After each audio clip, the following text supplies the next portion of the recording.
Isang pagpala at mapayapang araw sa inyong lahat, mga kaibigan. Kumusta na kayo? Sana kayo ay laging nasa mabuting kalagayan at ligtas sa anumang kapahamakan. Ako ang iyong lingkod, Elec Ebreo, at welcome sa Snatch Away Channel, kung saan tayo ay nag-aaral ng mga palatandaan ng muling pagbabalik ni Jesus Christ sa kanyang bayang Israel, na nasusulat sa chapter 24 ng Matthew. Na pinapag-aralan natin ang chapter ng verse by verse. At sa ngayon, tayo ay magpapatuloy sa chapter 24, verse 37 hanggang 39.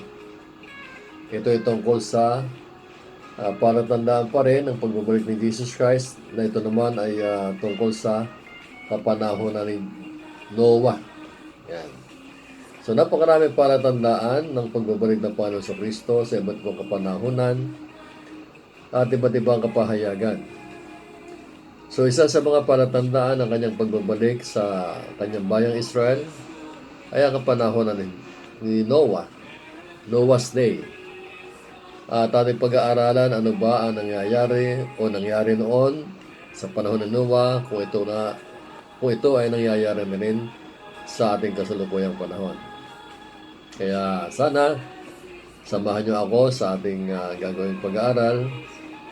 At alam niyo, napakaganda mag-aaral talaga ng banal na kasulatan, lalo na ng prophecy, sapagkat ipinapakita ng Panginoon sa atin ang mga plano niya sa hinaharap. Okay? At ito ay ang panahon ni Noah. Tingnan natin kung ano ba ang nangyari noon sa panahon ni Noah, kung bakit yung sinabi ng Panginoon na sa kanyang pagbabalik sa kanyang bayang Israel katulad din ng panahon ni Noah. So mula chapter 24 verse 37 hanggang 39, ito ang ating papag-aralan. As it was in the days of Noah, so it will be at the coming of the Son of Man.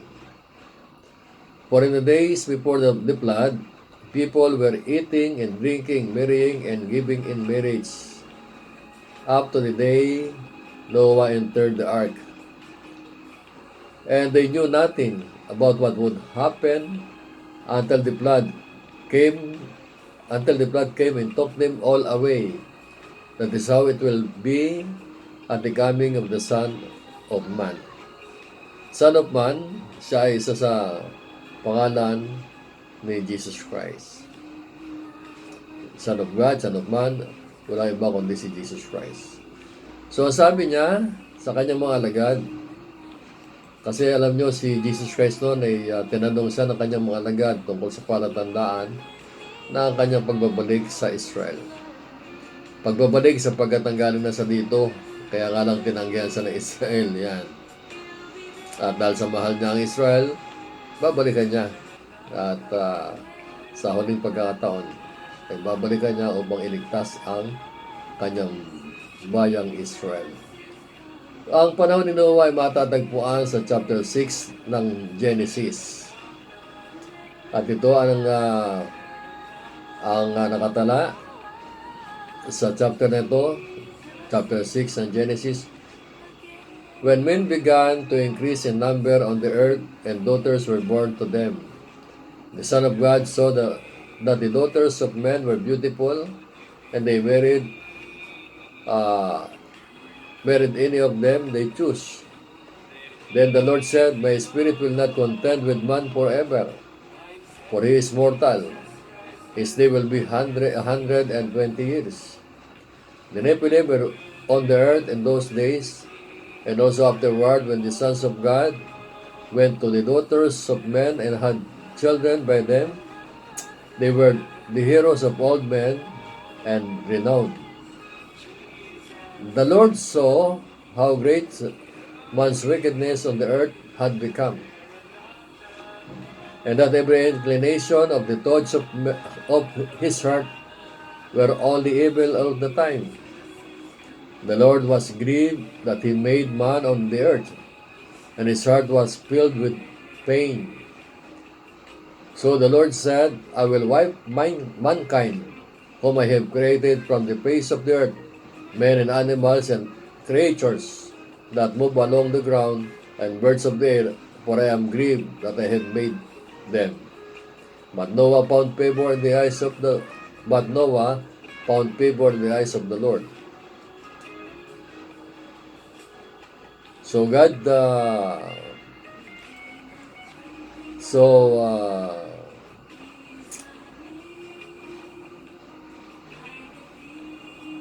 earth was corrupt in God's sight, and all was full of violence. God saw how corrupt the earth had become, for all the people on the earth had corrupted their ways. So God said to Noah, I am going to put an end to all people, for the earth is filled with violence. Because of them, I am surely going to destroy both them and the earth. So make yourself an ark of cypress wood. Make rooms in it and coat it with pitch inside and out. This is how you are going to build it. The ark is to be 450 feet long, 75 feet wide, and 45 feet high. And make roofs for it, and finish the ark to within 18 inches of the top. Put a door on the side of the ark, and make lower made middle and upper. I am going to bring flood waters on the earth to destroy all the life under the heavens. Every creature that has breath of life, and it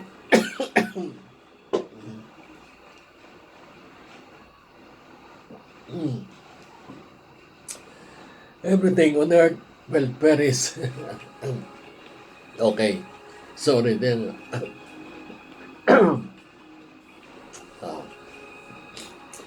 So, yung ganyan ang panahon ni Noah during those days, nakita ng Diyos kung gaano kasama na ang daigdig. So, kaya sabi niya kay Noah, gumawa ka ng arko at gugunawin ko ng mundo. Ang tao at ang daigdig na to ay gugunawin ko. So, noong panahon na yon ni Noah, ang kalagayan ng tao, ang pamumuhay ng tao, ay sa sobrang kasamaan na. God saw their wickedness. Wickedness. Na nakita ng Diyos. At ang wickedness, ito yung lawlessness, nabubuhay ang tao na walang sinusunod na batas. Corruption. So, noong panahon ni Noah, corrupted ang minds ng mga tao. Depraved minds. Corrupted. Violence. Ang violence ay talagang violent yung mga tao. Malulupit. Murders. So, pagpatay noon ay pangkaraniwan na lang. Sexual immorality. And population explosion. Yun ang sitwasyon ng panahon ni Noah. Kaya inutos ng Diyos kay Noah na gumawa siya ng barkong malaki na binigay sa kanyang sukat, ang kanyang paggawa. At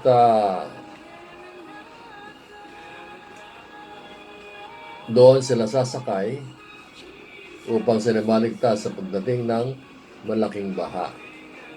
And now, bago natin talakayin yung panahon ni Noah sa kasalukuyang, bago natin ikumpara pala yung panahon ni Noah sa panahon natin ngayon, tingnan na muna natin ang ginawa ni Noah kung sabay ay sumunod.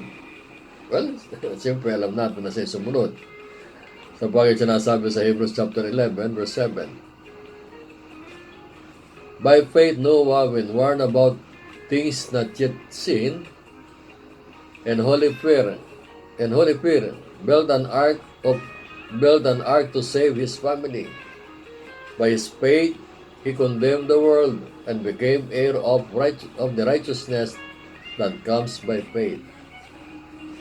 Si Noah ay sumunod ng buong pananampalataya sa Diyos. Pagtitiwala sa sinabi ng Diyos. Sapagkat noong panahon yun, mga kaibigan, hindi pa nakakita o nakakakita ng baha o malakas na ulan ang mga tao sa kanyang kapanahunan. Ang halaman noong panahon yun nadidilig ng hamog at ang pandilig galing sa spring, sa mga bukal ng tubig. Kaya hindi nila problema ang halamanan sapagkat sagana sila sa tubig. Ngunit yung ulan, hindi pa sila nakakakita. At dahil nga sa sinabi ng Diyos kay Noah na lilipunin ko ang daigdig na to sa pamagitan ng baha, ay kinakailangan kang gumawa ng bangkang malaki. At binigay sa kanyang sukat, at ganun nga ang ginawa ni Noah.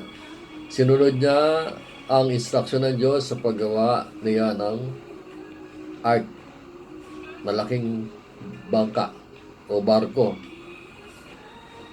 So yung pananampalataya ni Noah, sapagkat siya lamang ang tanging matuwid noon, sa kanyang pananampalataya, ginawa niya ang barko. At habang ginagawa niya ito, siyempre hindi ito lingid sa maraming tao. Sapagkat sa panahon ni Noah, ang tao noon ay, ang isa sa panahon ni Noah, population explosion. So maraming tao ng panahon ni Noah, kaya nakikita ng mga tao sa kanyang kapaligiran ang kanyang ginagawa ng paggawa ng bangka. At sinasabi din sa banal na kasulatan that Noah is a preacher of righteousness. At yan nasusulat sa 2 Peter chapter 2 verse 5.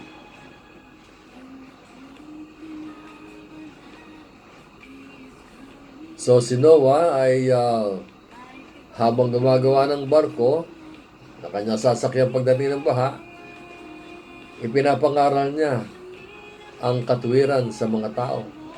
Siyempre nakikita siya ng mga tao noon. Noah, bakit ka gumagawa ng ano ba yung ginagawa mo? Ang ginagawa ko ay bangkang malaki na sasakyan ko sapagkat sinabi ng Diyos na gugunawin niya tayo, gugunawin niya ang mundo dahil sa ating mga kasalanan. Kaya kayo ay gumawa ng inyong mga bangka. Yun. So for 120 years, yun ang ginawa ni Noah. Sa Genesis chapter 6 verse 3, then the Lord said, my spirit will not contend with man forever, for he is mortal. His days will be 120 years. So, si Noah, ginawa niya ang barko sa loob ng 120 years. At sa loob ng 120 years na yon, siyempre, araw-araw, nakikita siya ng mga tao sa kanyang ginagawa. Ginagawa ng kanyang pamilya. Tulong-tulong sila sa paggawa ng barko. Napakalaki nun. Hindi kaya gawin ng isang buwan, kaya 120 years ang ginawa ang barko. So sa habang panahon na yun, siyempre nakikita ng mga tao na kanyang ginagawa at patuloy din siya sa kanyang pangangaral. Siyempre, sinabi sa kanya ng Diyos, kinakailangan iligtas niya ang kanyang ang kapwa-tao. Subalit, ni isa ay walang naniwala sa kanya. Dahil, pinagtawanan lamang siya. Nilibak naman siya.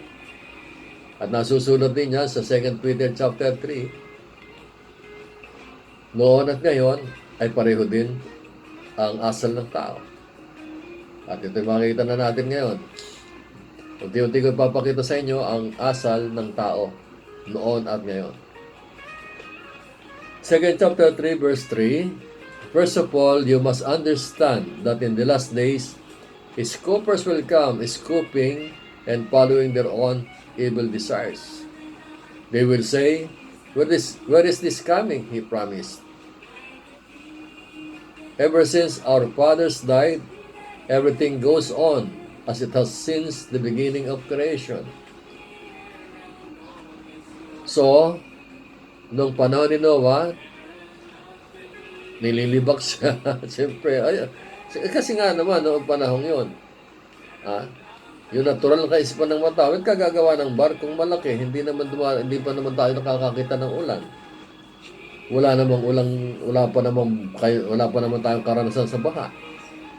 Pero sabi ni Noah, ang sabi ng Diyos, kanyang gugunawin tao kasi nasa sobra ng kasamaan at nagsisisi nga ang Diyos kung bakit tayo nilalang. Pinagtawanan lamang siya. Pinagtawanan lang siya ng mga tao noon. So verse 5, sinabi dito, ang nagsasalita dito, sumulat dito ay si Apostle Peter. But they deliberately forget that long ago by God's word, the heavens existed and the earth was formed out of waters and by water. By these waters, also the world of the times was deluged and destroyed. But the same word, the present heavens and earth are reserved for fire, being kept for the day of judgment and destructions of ungodly men. So ito sa kasalukuyan ng mga kaibigan. So sa panahon ni Pedro, si apostol na kilala, na nangangaral din siya tungkol sa pagbabalik ng Panginoon Kristo. Pinapangaral ni Pedro ang tungkol sa pagbabalik. At naranasan ni Pedro na siya inaalipusta at tinutuyan ng mga tao sapagkat sinabi sa kanila, noong panahon yun na matagal na namin napakinggan yung pagbabalik na yan ng inyong Kristo. Namatay na yung lolo ko, namatay na yung nuno ko, hindi pa bumabalik. So, ganoon sa panahon ni Pedro. Sa panahon ni Noah, tinuyasa, inalipusta sa kanyang ginagawa pananampalataya sa Diyos. Sa panahon ni Pedro, at hanggang sa panahon ngayon. Kaya makikita niyo mga kaibigan, yung mga nagpapahayag ng propesiya ay pinagtatawanan lamang ang mga totoo nagpapahayag. Pero may mga falsong propeta naman na nagpapahayag at sila kumikita pa ng pera because they are for profit. So sa kasalukuyang panahon, natupad na ang sinabi ng Panginoon, dito maraming mga ngaral, ang falsong propeta, falsong Kristo at ang mga totoo.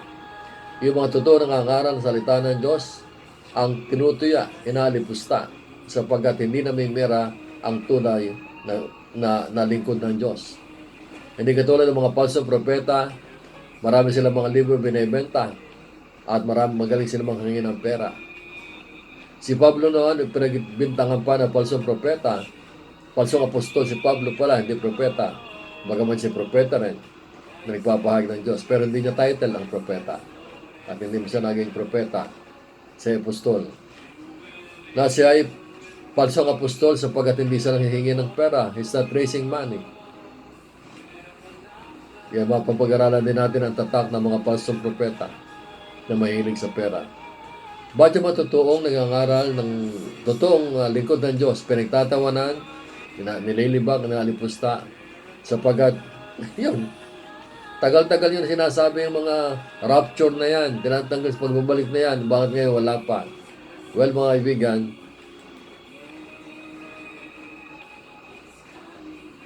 nangyayari ang sinabi ng Diyos. Sa ngayon, ilan ang mga sabagay, madami nang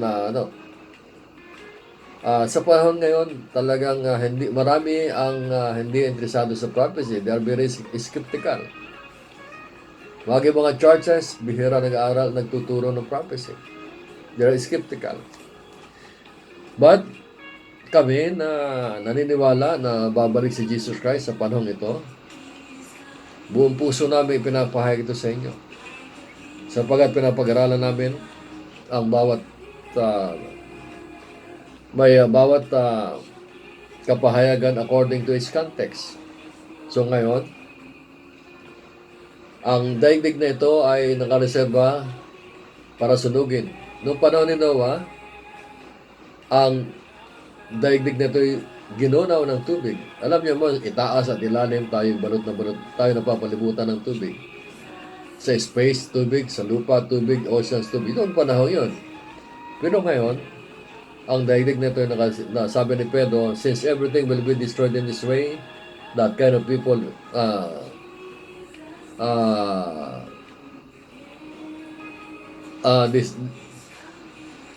The earth is reserved for fire. Yan, mga kaibigan.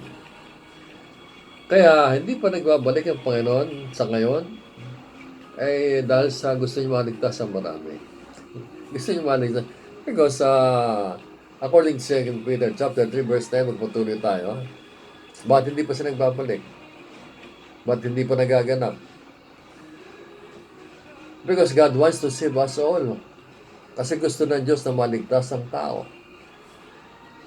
At ayaw ng Diyos na tayo mapunta sa impyerno. Ayaw niya na ang kanyang nilalang ay mapasama sa diablo. Sa impyernong ginawa niya para sa diablo at sa kanyang kampong mga demonyo. So sinabi ni Pedro sa 2 Peter chapter 3 verse 9, sa mga panahong ito at panahon noon, the Lord is not slow in keeping His promise, as some understand His slowness. He is patient with you, not wanting anyone to perish, but everyone to come to repentance. But the day of the Lord will come like a thief. The heavens will disappear with roar. The elements will be destroyed by fire. The earth and everything in it will be laid bare. Since everything will be destroyed in this way, what kind of people ought you to be? You ought to live holy and godly lives. Yun naman ang mahalaga. Na ang mga mananampalataya ay dapat mabuhay sa kabanalan, hindi sa kabalbalan.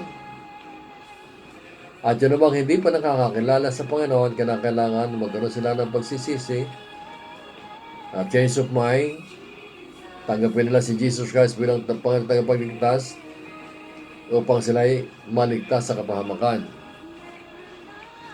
So, kaya hindi pa nagbabalik ang Panginoon. Pero sinabi ni Pedro na the Lord will come like a thief in the night. Hindi pwedeng hindi mangyari, mga kaibigan. Hindi pwedeng hindi magbalik si Jesus Christ sapagkat yan ang kanyang pangako. Ang kanyang pangako. Now, tingnan natin ang panahon noon at ngayon. So, yung panahon ni Noah, ang tao ay corrupt. Ngayon,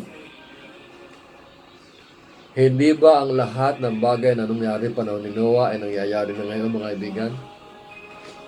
It is happening today. Corruption. Hindi ba ang problema na lahat ng gobyerno sa buong mundo ay ang corruption? Pribado at sa publiko ba nagtatrabaho mga tao? Corruption. At ang corruption ay hindi masawata ang corruption. Wherever you go, there is corruption. Because that is the system of Satan. Satan corrupted the minds of the people. Isipin niyo si Eva at si Adan. Nilalang ng Diyos na hindi alam kung anong kasalanan. But Satan is successfully corrupted them. Sinabi ni Satanas kay Eva, kapag ginahin mo ang bunga na pinagbabawal sa inyo, ang bunga ng puno ng kaalaman ng mabuti at masama, magiging Diyos ka rin. You can be like God. So, kinahin ni Eva, natanggal ang kanilang spiritual life, nakita nila ang sarili nila. Na-corrupt sila ni Satan. So, lahat ng tao ngayon, nabubuhay sa corruption. Satan corrupted them. Hindi ba? Ito ang problema ngayon ng mundo. Corruption. Population explosion. Yan ang unang isa problema pa. Noong panahon ni Noah. Noong panahon ni Noah, sabi ng mga scholars, about 6 to 7 billion ng tao. Ngayon, gano'n tayo karami? Almost 8 billion, 7.8 or 7.9 billion ang tao ngayon. Ang dami. Kaya malaking problema ng daigdig. Overpopulation. Kulang ang pagkain. So ano pa naman ang problema natin ngayon sa overpopulation? Gutom. Hindi ba na marami nagugutom ngayon? Lalo na itong pandemic na to. Hindi ba nangyayari na ngayon? Pestilences. Yan, nangyayari na ngayon. At ng panahon ni Noah, anong ginagawa nila? Uminom, kumain at mag-asawa. Isa sa ginagawa nila. Di ba halos lahat ng tao ngayon, manginginom, at kahit na sa kabila ng kahirapan, makita nyo mga restaurants, ang tao ngayon panakain. Kain ng mga tao ngayon. At higit sa lahat, asawahan ng asawahan sapagkat kahit di mag-asawa ay nag-aasawan. Sexual immorality. Noong panahon ni Noah. Ngayon, hindi lang lalaki at babae nag-aasawahan. Immoral ang mundo ngayon. Lalo na, LGBT community ay malakas na kanilang puwersa. They are holding their grounds. Sa United States of America, di ba pong bansa ay legalize na ang same-sex marriage. Nakita nyo yan? Dito sa atin sa Pilipinas, hindi pa legal yan. Pero marami nang sasamang tumboy at bakla. Kulang na lang ang kasalin. Yan, isinusulong na rin yan sa Kongreso ang magkaroon ng same-sex marriage. Pero kinikilala na dito ang third sex. Bilang tao, ginagalang natin yan. Bilang tao. Pero bilang tagapagturo ng salita ng Diyos, sinasaway natin yan sapagkat yan ay kasalanan. Kawawa kayo pagdating ng Panginoon sapagkat labag sa kanyang kalooban ang ginagawa ng mga taong ito. Violence. Hindi ba kayo violent din lahat ng tao? Kunti bagay lang, patayan na. Ito yung patayan ngayon, hindi nakakagulat ang murder ngayon. Hindi nakakagulat. Noong kabataan namin, minabalita lang na barel, nakakagulat na. Ngayon, pangkaraniwan yung binabaril eh. Pangkaraniwan pinapatay ngayon. Bawal wala ng pagpatay ng tao ngayon. Murder dito, murder doon. Masyado malupit ang tao ngayon. Violente ang tao ngayon. Lawlessness. Nakita nyo sa Amerika, nung mamatay si George Floyd, hindi na napigilan sa United States ang lawlessness. Ang Black Lives Matters, ang Antifa, yan. Riot dito, riot doon. Dito sa atin sa Pilipinas, laganap na rin dito ang kasamaan. Sa buong mundo, laganap ang kasamaan, mga kaibigan. Kaya no, panahon ni Noah at panahon ngayon ay wala ng pagkakaiba. Noon nga lang, siyempre, hindi katulad yun, moderno ang ating panahon.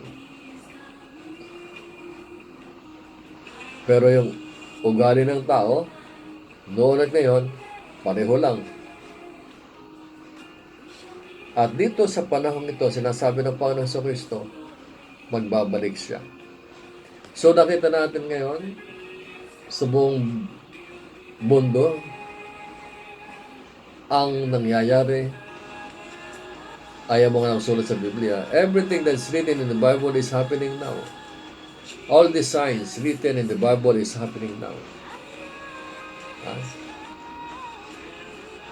Ano sabi ni Jesus Christ? Itong wars and rumor of wars, itong pestilences na to, this is the beginning of sorrow. This is the beginning of birth pains. Kaya ang daigdig ngayon ay parang babaeng manganganak. Pasakit ng pasakit ng tiyan. At hindi na tayo maasa na magkakaroon pa tayo ng katahimikan. Yes, sapagkat palsong propeta magsasabi na magkakaroon tayo ng katahimikan sa daigdig na to. Hindi yan sinasabi ng Panginoon sa Kristo na bago siya magbalik, matatahimik ang mundo. Hindi mangyayari yan. Bago siya ang daigdig na to ay deteriorating. Pabulok ang daigdig na to bago magbalik si Jesus Christ. At magkakaroon lamang kapayapaan sa daigdig na to sa kanyang kapanahonan ng paghahari. The coming millennial kingdom of Jesus Christ, doon ma-experience na daigdig na to ang peace. But this time, huwag tayong umasa sa kapayapaan. Pero, pwede tayong magkaroon ng kapayapaan si Jesus Christ ang ating kapayapaan. At sinabi niya, in this world there is no peace, but I have overcome the world. And you have peace. So ang kapayapaan ay mayroon tayo mararanasan at matatagpuan natin na sa katauhan ni Jesus Christ, mga kaibigan. Pero sa daigdig, hindi kaya magbigay ng gobyerno ng kapayapaan. Hindi kaya magbigay ng pera ng kapayapaan. Wala. Ang kapayapaan ay matatanggap lang natin kay Jesus Christ. So, ang panahon ngayon ay panahon na katulad ng panahon ni Noah. Kaya magiging sinungaling si Jesus Christ kapag hindi siya nagbalik sa panahon ito. Hindi natin alam kung kailan. Hindi natin alam. Nobody knows the days or the hour. Pero masasabi ko, ang rapture ay imminent. Ang rapture ang pangako ng Diyos sa church. That is God's promise to the believers of Jesus Christ. And the second coming is for the Israelites. Tribulation period is a punishment to the Christ-rejecting world. To this Christ-rejecting world. But that is salvation for Israel. So, ang araw ng kaligtasan ay ngayon. Kaya dapat yung tanggapin si Jesus Christ ngayong araw na to, sapagkat hindi natin alam bukas. And rapture will come in a minute, anytime. It is imminent. So magkakaroon muna ng rapture. Then after the rapture, kasunod ang 7-year tribulation period. The last 7 years decreed for the nation Israel. At yung may iwan, magiging mahirap ang buhay sa kamay ni Antichrist dahil ang panahon ng tribulation ay God's wrath to this Christ-rejecting world. Kaya mahirap ma-leave behind. Dapat makasama kayo sa rapture, mga kaibigan. It is written, nasusulat lahat ng sinasabi ko sa inyo. Hindi ito haka-haka. Ito pananakot lamang. And I'm telling you, the desire of our hearts is for the salvation of loved ones and neighbors. Yan ang neighbors natin. Lahat ng tao ating kapitbahay. Okay, so yan ay magaganap dahil nasusulat. Hindi ko lang alam kung kailan.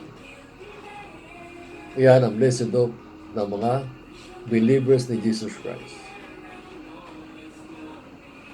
Hindi ko na madalas nabanggit ng church, pangalan church sapagkat hindi natin alam, sapagkat hindi lahat na nasa church ay na kay Jesus Christ. Pero ang believer ng Jesus Christ ay nasa Kanya. Ang nasusulat, mga kaibigan, ay nagaganap. Kaya buksan niyo inyong mga mata. Ang kapanahonan ni Noah noon ay nangyayari sa kasalukuyan ngayon. Kaya dapat kayo magdesisyon para sa inyong kaligtasan. The issue is the salvation of our soul. Yan ang issue, mga kaibigan. Ang kaligtasan ng ating kaluluwa. Sapagat ang ating buhay ay nakatakdang mamatay. At pag namatay na, tayo nahatulan na. No second chance. This is your chance today. Kung tatanggapin mo si Jesus Christ bilang Panginoon at tagapagligtas, ikaw ay ligtas, hindi maliligtas. At kasama ka na sa rapture, sapagkat ang lahat ng kay Kristo ay kukunin niya una bago siya magbalik sa kanyang bayang Israel. Kaya mga kaibigan, maraming salamat sa inyong panonood ng aking channel. At dalangin ko na kayo ay makakilala at lumalim ang pagkakaugnay ng relasyon mo kay Jesus Christ. Kaya, kung tinanggap mo siya bilang tagapagligtas, manalangin ka na ilagay ka niya sa isang church, fellowship, kung saan ang Biblia ay tinuturo ng balanse. Ang pastor ay lingkod, naakayin ka sa pagsunod kay Jesus Christ, magdi-disciple ka, hanggang sa pagbabalik ng Panginoon, ikaw ay magiging isang lingkod din. Dahil tayo tinawag ng Diyos, hindi lamang maging mananampalataya, kundi maging disipulo niya. Jesus Christ is after the disciple, not just a convert. Okay? Interesado siya sa buhay mo na maging disciple ka niya. At kung magpapasya ka, it is a privilege to serve the Lord. It is a privilege to serve the living God. Tulad ng iyong lingkod, ay may kagalakan sa buhay habang nag-iintay ng rapture. Okay, maraming salamat sa inyong panonood at sana sumaybay nyo ang aking pagtuturo ng last days sapagkat ipinokus ko ang aking pagtuturo tungkol sa end times. Ako yung lingkod at kaibigan Elec Ebreo. Maraming salamat. May the Lord bless you and keep you hanggang sa muli.